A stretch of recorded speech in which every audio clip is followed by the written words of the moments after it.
नमस्कार, अस्सलाम वालेकुम, सत श्री अकाल, जय झूलेलाल। मैं हूं जी प्रेम मटलानी और आप देख रहे हैं हालात हाजरा का प्रोग्राम। हकीकत ये है, इब्तिदा में आपसे दरख्वास्त है चैनल ज़रूर सब्सक्राइब करें। नाजरीन, आजकल हिंदुस्तान के वज़ीर ख़ारिजा एक्सटर्नल अफेयर्स मिनिस्टर जनाब एस जयशंकर यूरोप के दौरे पर गए हुए। खैर, 2 मुल्कों के दौरे पर कब्रस गए थे और फिर वहाँ से ऑस्ट्रिया गए। ऑस्ट्रिया में एक चैनल है ORF, उसको उन्होंने एक इंटरव्यू दिया। उसमें इंटरव्यूअर ने उससे कुछ सख्त सवालात पूछे। उसमें से एक ये था कि कुछ रोज़ कबल आपने जो UNO में गए थे तो वहाँ पर आपने पाकिस्तान को दहशतगर्दी का एपी सेंटर कहा था। एपी सेंटर हकीकत में ज़िलज़ले का जो मंबा होता है ना, जहाँ से सेंटर होता है, ज़िलज़ले की लहरें निकलती हैं, उसको एपी सेंटर बोलते हैं। तो यहाँ पर जनाब एस जयशंकर ने अक़वाम मुत्तहिदा में पाकिस्तान को दहशतगर्दी का एपी सेंटर कहा था। तो उसने वो जो ORF चैनल का जो था नुमाइंदा, उसने कहा कि आपने जो पाकिस्तान को दहशतगर्दी का एपी सेंटर कहा है, तो क्या ये एपी सेंटर जो लफ्ज़ है ये डिप्लोमेटिक है? अब जाहिर है वो वज़ीर ख़ारिजा हैं, यानी उनका काम है डिप्लोमेसी करना। तो हो सकता है उसकी नज़र में ये हो कि ये जो लफ्ज़ है कुछ सख्त है, यानी इसको ज़रा नरम करके किसी दूसरे अल्फाज से भी कहा जा सकता था। लेकिन खैर, जनाब एस जयशंकर ने उसके जवाब में कहा, हाँ जी हाँ, बिल्कुल डिप्लोमेटिक है। अगर आप मुझे इजाज़त दें, या उन्होंने कहा कि अगर मैं चाहूँ तो मैं इससे भी ज़्यादा सख्त लफ्ज़ों का इस्तेमाल कर सकता हूँ, क्योंकि पाकिस्तान वो मुल्क है जिसने लगातार पिछले 70 साल से हिंदुस्तान पे हमले किए हैं। यके बाद देगरे दहशतगर्दी के हमले करता रहा है। ये वही मुल्क है जिसने 2001 में 13 दिसंबर को पार्लियामेंट पे हमला किया था, जब भी अंदर नायब वज़ीर आज़म लाल कृष्ण आडवाणी और दूसरे लोग बैठे हुए थे। ये तो जो सिक्योरिटी एजेंसीज़ हैं उनकी हाज़र दिमागी और बहादुरी की उन्होंने उस हमले को नाकाम बना दिया, नहीं तो उसके नतीजे में कुछ भी हो सकता था। उसके बाद एस जयशंकर ने कहा कि 2008 में 26/11 को पाकिस्तान ने बम्बई पर हमला किया। 3 दिन के लिए मुंबई कहते हैं अभी उसे, मुंबई को यूं समझ लीजिए कि घेरे में करके रखा, यानी it was under seize of Lashkar Taiba people. वो जो 10 आदमी आए थे। अच्छा, ये इसके थोड़ा मैं इसका मुआवजा इससे करूं कि चंद तकरीबन 2 महीने कबल पाकिस्तान में उसी साल 2008 में ही इस्लामाबाद में मैरियट होटल पर 20 सितंबर 2008 को दहशतगर्दों ने हमला किया था। मैरियट होटल इस्लामाबाद, जो कि रेड जोन में है, और उसके नतीजे में जो है 54 पीपल डाइड और 266 वर इंजर्ड, 266 लोग ज़ख्मी हुए थे। अभी उनके ऊपर हमला होता है तो वो उसे दहशतगर्दी करार देते हैं, और लेकिन उसके ठीक 2 महीने बाद, 2 महीने और कुछ दिनों के बाद हिंदुस्तान पे हमला करते हैं, सोची समझी साजिश बनाकर, जिसके नतीजे में वो हिंदुस्तान के 300-350 लोगों का कत्ल करते हैं और पूरे शहर को टेंटर हुक्स पर रखा 3 दिनों के लिए लगातार। अच्छा, उसके बाद उनमें से एक आदमी पकड़ा गया था, जो अजमल कसाब, आपको याद होगा। उसके ऊपर हिंदुस्तान ने जो बैनुल अक़वामी इक़दार हैं, इंटरनेशनल वैल्यूज़ हैं, उसके हिसाब से उसका केस चलाया और फिर उसे सज़ा दी। जबकि पाकिस्तान में दिखावे के लिए तो उन्होंने FIR फाइल की, लेकिन आज तक 2008 या 2022 अभी तक वो किसी को सज़ा नहीं दे सके हैं उस केस में। और उस वक्त आसिफ जरदारी सदर हुआ करते थे पाकिस्तान के, तो उन्होंने ये बयान दिया था कि ये हो सकता है नॉन स्टेट एक्टर्स हों पाकिस्तान के, जबकि बाद में पता चला तो ये पूरा ISI का किया धरा था, जो उन्होंने लश्कर तैयबा के साथ मिलकर किया था। और उसमें उनकी मदद की थी एक पाकिस्तानी जो बाद में अमेरिकन बन गया, डेविड कोलमैन हेडली। वो दाऊद नाम था उसका, मुसलमान था, उसकी माँ क्रिश्चियन थी, बाप पाकिस्तानी मुसलमान था, लेकिन वो फिर अमेरिका चला गया और फिर उसने जो पासपोर्ट बनवाया था उसमें डेविड कोलमैन हेडली लिखाया था और इधर आके बॉम्बे में रहा और उसने रेकी की और उसने सब नक्शे वगैरह उनको फराहम किए थे। तो उसके ऊपर अमेरिका में केस चला गया, क्योंकि अमेरिका के 6 लोग उसमें हलाक हुए थे इस ऑपरेशन में, दहशतगर्दी के ऑपरेशन में, इसीलिए अमेरिका वालों ने उसको सज़ा दी। अभी वो जेल में है वहाँ पर, लेकिन पाकिस्तान में आज तक उसको सज़ा नहीं दे सके। और अभी जब भी तहरीक तालिबान पाकिस्तान वाले, जो कि उनकी अपनी पैदावार है पाकिस्तान की, उनको उन्होंने ही बनाया है। 1979 में जब भी सोवियत यूनियन ने रूस में मतलब वो दाखिला लिया था, तो फिर अमेरिका के कहने पर और अमेरिका से पैसा लेकर सीधा जनरल ज़िया उस वक़्त सदर था पाकिस्तान का, उसने पाकिस्तान में मदरसे कायम किए और दहशतगर्दी के सेंटर कायम किए, उनमें उनको ट्रेनिंग दी और फिर उनको अफ़गानिस्तान भेजता रहा।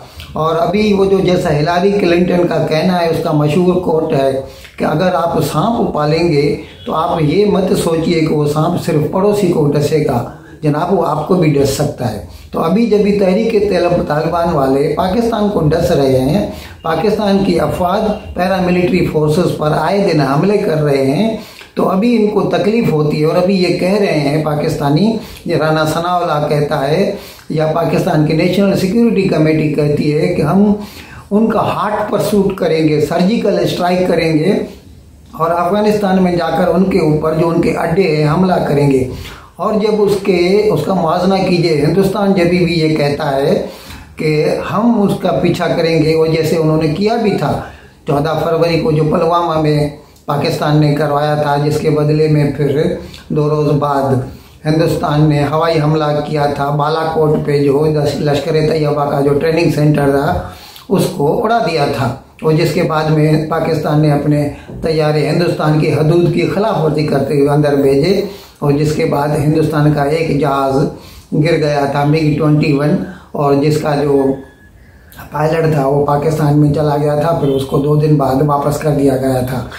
तो ये ऐसा नहीं हो सकता कि आपके खिलाफ हो कोई भी अमल तो वो दहशतगर्दी है, और अगर वो हिंदुस्तान के खिलाफ हो तो वो दहशतगर्दी नहीं, वो जिहाद है।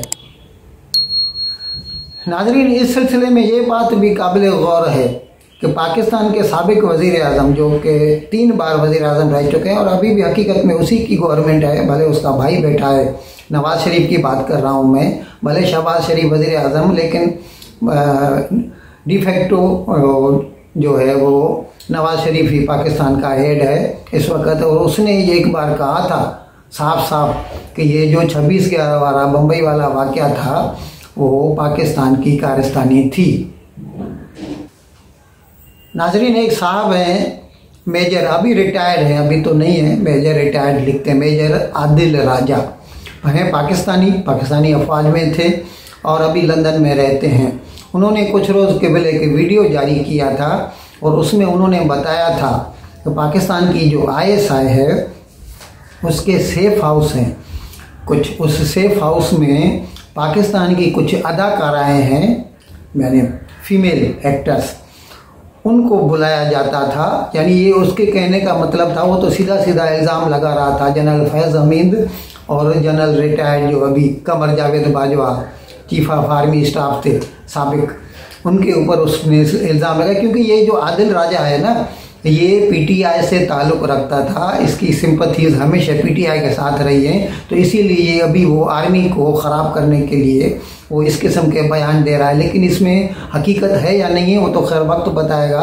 तो उसने अपने वीडियो में कहा कि ये जो सेफ हाउस हैं उसमें ISPR या ISI वाले ये 4 अदाकाराओं को बुलवाते और उनके साथ साथ पाकिस्तान के मशहूर जो है सियासतदान उनको बुलवाते और उनके साथ उनके कंप्रोमाइजिंग पोजीशन में वीडियो या फ़ोटो निकाल लेते ताकि बाद में उनको ब्लैकमेल किया जा सके।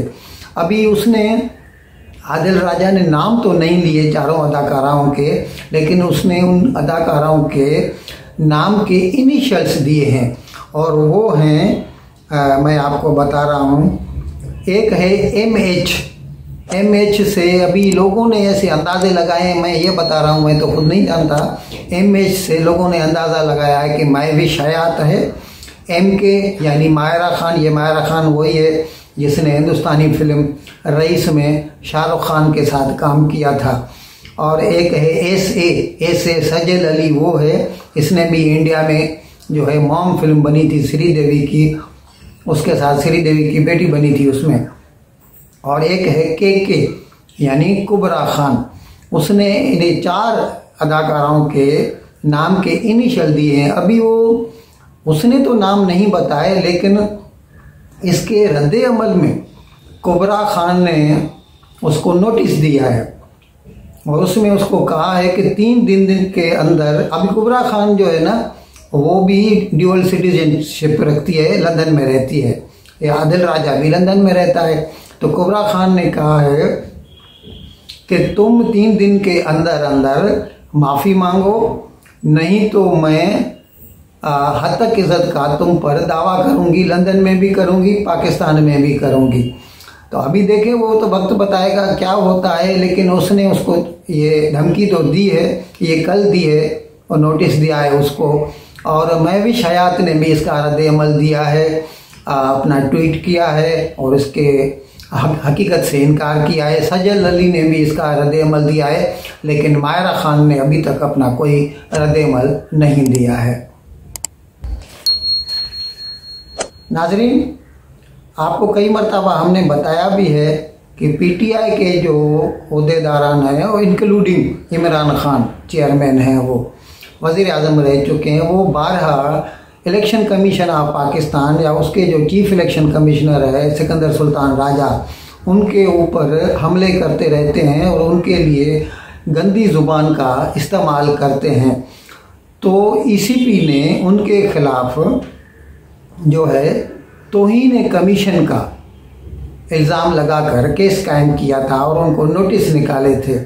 जब उनको ये नोटिस दिए गए तो उनको जो तारीख दी गई पेशी की, तो वो हाजिर नहीं हुए। फिर उन्होंने क्या किया पीटीआई वालों ने कि वो सुप्रीम कोर्ट में गए और वो चाहते थे कि ये नोटिस जो है वो क्वाश हो जाए, लेकिन सुप्रीम कोर्ट ने पीटीआई की दरख्वास्त को रद्द कर दिया है और उन्हें कहा है कि इलेक्शन कमीशन ऑफ पाकिस्तान जो है इलेक्शन एक्ट 2017 का जो सेक्शन 10 है उसके तहत इलेक्शन कमीशन के अख्तियारात हाईकोर्ट के बराबर, हाईकोर्ट के जजेस के बराबर है, इसीलिए आप उनकी तौहीन नहीं कर सकते। अभी उनका जो नोटिस आया है उसके बदले में आप सभी हाजिर हों और अपने जवाबात जमा कराएं। ये अलग बात है कि बाद में वो क्या फैसला लेते हैं, ये उनके ऊपर मुनहसर है।